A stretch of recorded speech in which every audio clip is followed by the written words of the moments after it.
Mengantisipasi penyebaran COVID-19 varian Omikron, Stasiun Surabaya Gubeng menerapkan aturan perjalanan kereta api.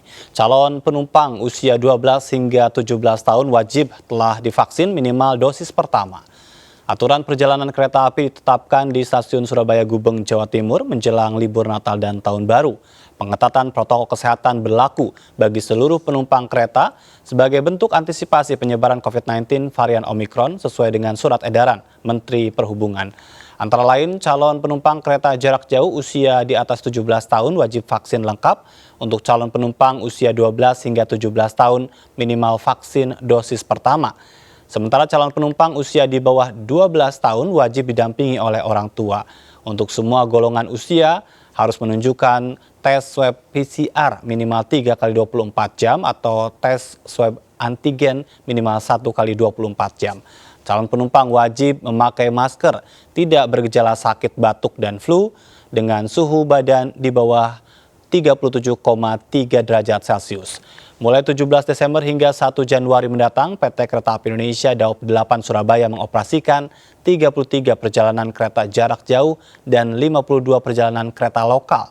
Untuk perjalanan kereta jarak jauh, KAI menyediakan 15.000 tiket per harinya.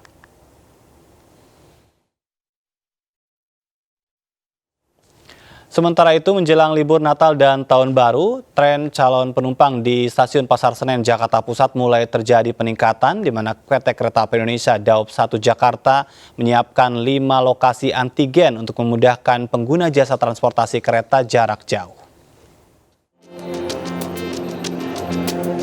Hari ini mulai terjadi peningkatan calon penumpang di Stasiun Pasar Senen, Jakarta Pusat.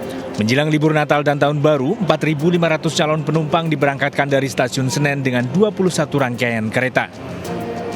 Sementara 3.300 calon penumpang berangkat dari Stasiun Gambir dengan 28 rangkaian kereta. Walaupun terjadi peningkatan di hari biasa, jumlah calon penumpang masih relatif normal. Sebelum pandemi COVID-19, pada libur Natal dan Tahun Baru, PT KAI dapat memberangkatkan 83 rangkaian kereta api setiap hari.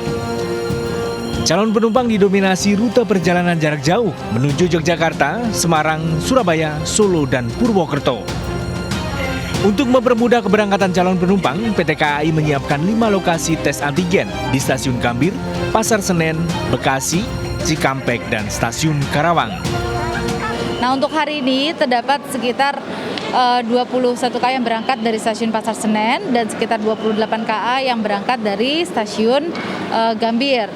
Nah, kemudian untuk jumlah penumpang sendiri hari ini sekitar 3.300 dari Stasiun Gambir yang berangkat, sekitar 4.500 dari Stasiun Pasar Senen. Nah, kemudian jumlah tersebut masih merupakan jumlah yang di rata-rata normal seperti penumpang pada saat weekend kalau di masa pandemi. Jadi memang kalau di masa normal itu bahkan jumlah KA itu bisa mencapai 83 KA per harinya untuk di masa Nataru ya. PT KAI Daob 1 memastikan tidak menambah rangkaian kereta jarak jauh pada saat puncak libur Natal dan Tahun Baru. Untuk mendukung aturan pemerintah menerapkan pembatasan keberangkatan penumpang, hanya memberangkatkan 48 kereta setiap hari. Dari Jakarta, Rian Rahman, iNews, melaporkan. Pemirsa, jelang libur Natal dan Tahun Baru, jumlah calon penumpang di Stasiun Pasar Senen, Jakarta Pusat meningkat. Untuk memudahkan pengguna jasa transportasi kereta jarak jauh, PT KAI sebetulnya sudah menyiapkan 5 lokasi tes antigen, diantaranya di Stasiun Senen, Gambir, Bekasi, Cikampek, dan Karawang. Untuk informasi terbaru dari Stasiun Pasar Senen, sudah ada jurnalis Armalina. Selamat sore Armalina, bagaimana dengan peningkatan penumpang untuk hari Senin ini? Ya, Ajat dan juga pemirsa, untuk kondisi di Stasiun Pasar Senen sendiri pada hari Senin ini sudah mulai ada peningkatan penumpang. Namun ini masih cenderung normal jika dibandingkan pada menjelang libur dan Natal Tahun Baru di hari normal sebelum pandemi. Di mana dari petugas di Stasiun Pasar Senen ini mengatakan pada hari ini ada sekitar 5.000 penumpang yang akan melakukan perjalanan jarak jauh menggunakan kereta api. Nah, tadi kami juga sempat menanyakan ke sejumlah penumpang yang akan melakukan keberangkatan ke sejumlah daerah di Pulau Jawa. Mereka mengatakan memilih untuk berangkat pada tanggal saat ini, yaitu sekitar tanggal 20-an, ini karena mereka khawatir nantinya saat menjelang libur Natal dan Tahun Baru, yaitu pada tanggal 24 Desember, ini akan ada kebijakan baru dari pihak PT KAI. Dan memang untuk sampai saat ini, kebijakan keberangkatan penumpang yang akan melakukan perjalanan jarak jauh menggunakan kereta, ini masih sama dengan sebelumnya, yaitu hanya diminta untuk menunjukkan vaksin minimal dosis pertama dan juga hasil antigen 1 kali 24 jam. Dan untuk di stasiun Pasar Senen sendiri, ini sudah ada loket tersendiri untuk melakukan tes antigen untuk memudahkan para penumpang ini melakukan perjalanan. Di mana untuk harga tes antigen yang di stasiun Pasar Senen ini sendiri, ini harganya di bawah dengan harga di luar, yaitu biasanya mencapai 90.000, namun untuk di stasiun Pasar Senen ataupun di sejumlah stasiun kereta jarak jauh, ini hanyalah Rp45.000 dengan syarat penumpang harus menunjukkan bukti pembelian tiket. Nah, nantinya ini pada tanggal 24 Desember 2021 hingga tanggal 2 Januari 2022 akan ada aturan baru yang diterapkan oleh PT KAI menjelang libur Natal dan juga Tahun Baru. Di mana ada 3 aturan baru, yaitu diantaranya untuk aturan pertama, ini penumpang di umur atas 17 tahun wajib menunjukkan hasil vaksinasi dosis lengkap, artinya sudah dosis kedua. Lalu untuk penumpang dari umur 12 hingga 17 tahun minimal dosis pertama dan juga menyertakan surat antigen 1 kali 24 jam. Nah, untuk aturan yang ketiga, ini biasanya penumpang seringkali membawa anak-anak untuk melakukan perjalanan jarak jauh yang biasanya hanya menggunakan bukti tes negatif antigen 1 kali 24 jam. Namun nanti pada tanggal 24 Desember 2021 hingga tanggal 2 Januari 2022, ini anak-anak yang akan melakukan perjalanan jarak jauh di bawah 12 tahun wajib menunjukkan tes PCR yang berlaku 3 kali 24 jam. Artinya nanti untuk penumpang yang akan membawa anak-anak, mereka tidak diperkenankan hanya membawa surat antigen, melainkan harus menunjukkan bukti tes PCR 3 kali 24 jam. Ajat. Baik, dari para penumpang tujuannya yang paling banyak ke daerah mana dan apakah memang betul mereka itu ada yang hendak berlibur atau memang berkegiatan sesuai dengan aktivitas atau rencana kerja? Tadi kami menanyakan ke sejumlah penumpang, ini paling banyak untuk jarak sedang, ini antaranya Bandung, lalu juga untuk jarak jauhnya paling banyak ke Surabaya. Memang para penumpang ini akan melakukan perjalanan jarak jauh, mereka ada yang ingin berlibur ataupun mereka akan pulang ke kampung halaman masing-masing mereka untuk mengisi hari libur nanti di Natal dan Tahun Baru. Dan keberangkatannya pun juga saat ini mereka rata-rata mencegah untuk adanya peraturan baru dari pihak PT KAI, karena sampai saat ini memang untuk aturan di PT KAI sendiri untuk menaiki kereta jarak jauh masih normal begitu, Ajat. Terima kasih Armalina melaporkan langsung dari Stasiun Pasar Senen Jakarta Pusat. Selamat bertugas kembali. Dan pemirsa, kita masih berlanjut dengan pengamat kebijakan publik, Pak Trubus, berbicara tentang kebijakan publik di pandemi COVID-19, terutama menekan mobilitas masyarakat selama Natal dan Tahun Baru. Tadi ada laporan dari Armalina juga banyak sekali masyarakat itu yang mobilitasnya itu digantungkan pada tanggal karena takut berubah aturan. Ini sebetulnya fenomena kebijakan apa yang bisa Anda cermati, Pak Trubus? Iya, menurut saya ini menunjukkan ada planning policy ya dalam hal kebijakan. Karena apa? Karena kemudian informasi yang diterima oleh masyarakat itu jadi berbeda-beda dengan kemauan pemerintah sendiri gitu loh.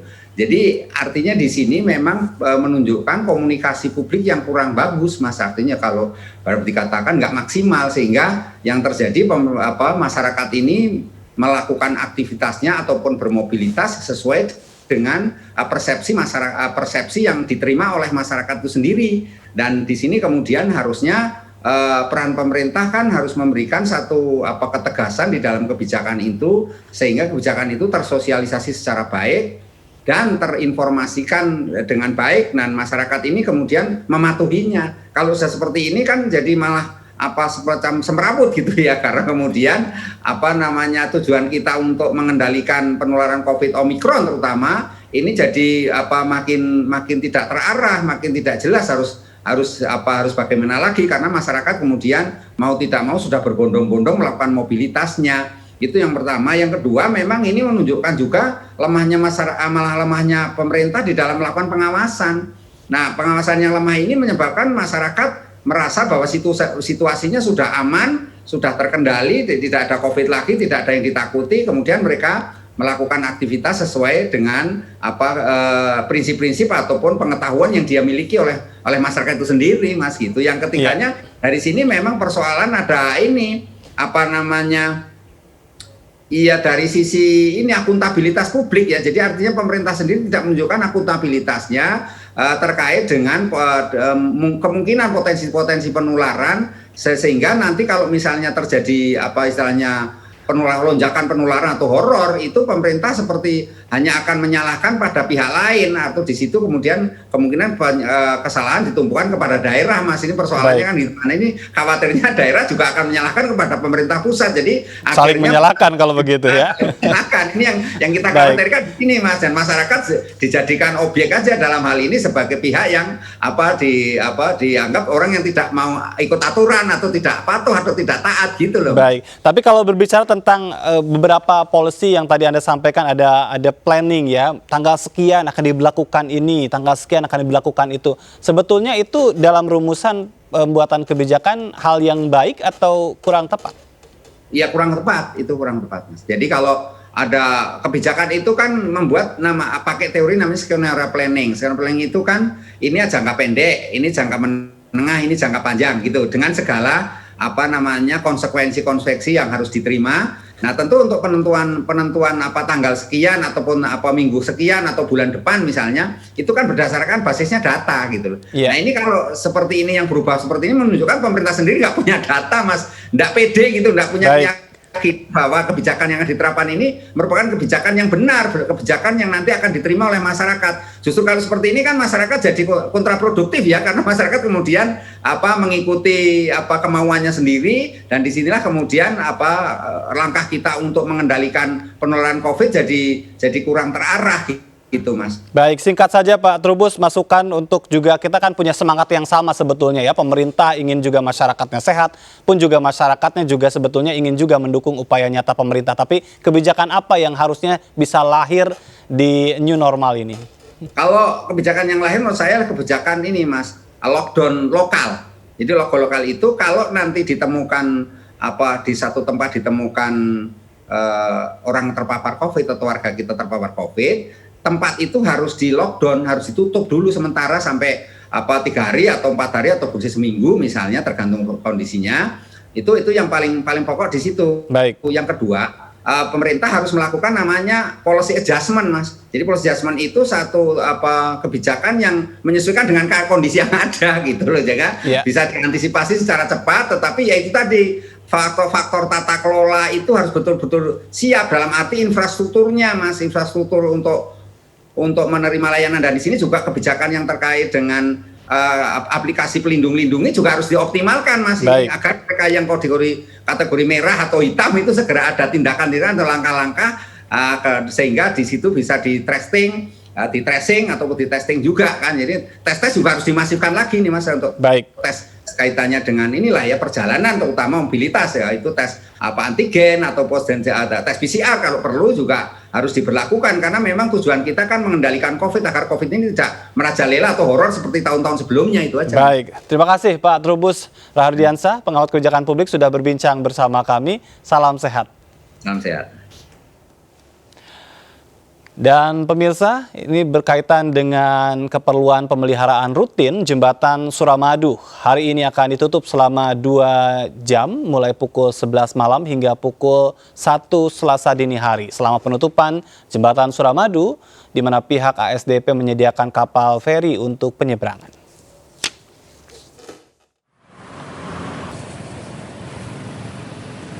Jembatan Suramadu yang menghubungkan Pulau Jawa dan Madura hari ini akan ditutup selama 2 jam, mulai pukul 11 malam hingga pukul 1 Selasa dini hari. Jembatan Suramadu ditutup untuk dilakukan perawatan rutin dan pengujian pembebanan statis maupun dinamis pada jembatan. Penutupan jembatan dilakukan pada malam hari untuk menghindari kemacetan akibat padatnya kendaraan yang biasanya terjadi pada siang hari. Masyarakat yang akan menyeberang selama jembatan Suramadu ditutup disarankan menggunakan kapal penyeberangan untuk sementara waktu. estimasi sekitar 2 jam kita akan lakukan penutupan jembatan Suramadu, baik dari arah Bangkalan ataupun Madura, dan arah sebaliknya dari Surabaya menuju Madura.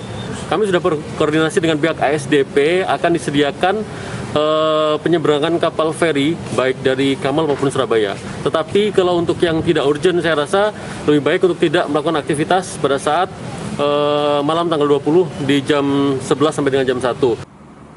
Jembatan Suramadu akan kembali dibuka setelah seluruh proses perawatan jembatan selesai dikerjakan oleh Kementerian PUPR, Direktorat Bina Marga dan Balai Besar Pelaksana Jalan Nasional.